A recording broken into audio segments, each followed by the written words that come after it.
kwanza kutoa shukrani zetu za dhati kutoka kwa ushirikiano tunaopata kutoka halmashauri hapa ya wilaya ya Karatu. Kwa kiasi kikubwa sana mmekuwa mkituunga mkono na kufanya kazi na sisi kwa ukaribu kuhakikisha kwamba shughuli mbalimbali ambazo zimeandaliwa au zimedesainiwa na miradi zinafikia malengo yake. Kwa ufupi, shirika la Kasii linafanya kazi hapa Karatu na linalenga maeneo makuu matatu. Eneo la kwanza ni kuimarisha taaluma, na eneo la pili masuala ya ulinzi na usalama wa mtoto, na eneo la tatu ni linalenga upande wa jamii.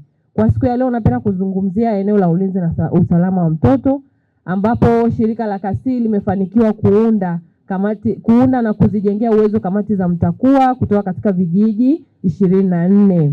Lakini pia tumefanikiwa kuunda clubs mashuleni. Tuna jumla ya clubs 90 katika shule zetu za mradi ambazo tunafanya katika shule 30 za msingi.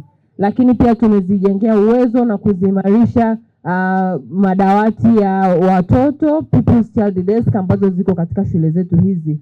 Tumekuwa pia tukiwapa walimu mbalimbali mafunzo ya masuala ya ulinzi na usalama na kuhakikisha kwamba hata kule shuleni watoto wanafahamu haki zao na wanaweza kwenda kutoa taarifa pale ambapo wamefanyia ukatili au wameshuhudia mwenzao akifanya ukatili. Tumekuwa pia tukifanya kazi kwa karibu na polisi dawati la jinsia, na wametupa ushirikiano idara ya maendeleo, idara ya ustawi wa jamii pia na idara nyingine mbalimbali. Tunashukuru sana. Kwa ufupi ni hayo tu. Asante. Lakini wazazi pamoja na walezi tunasisitiza muendelee kuwa wasemaji au kuwasemea watoto wetu pindi wanapopatwa au wanapofanyiwa vitendo vya ukatili.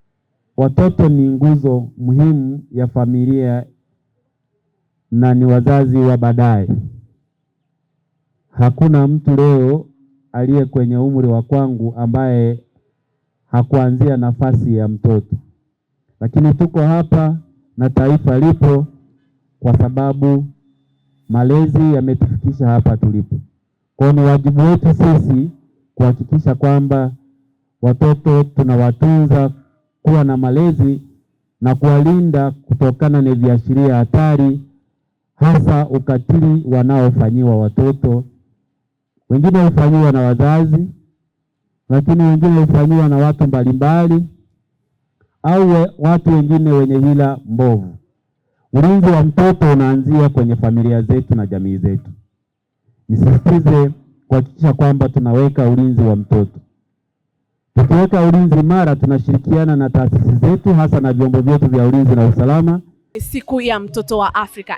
Kauli mbiu inasemaje? Kauli mbiu inasema mtoto ni malezi, msingi wa familia bora kwa taifa imara. Safi sana.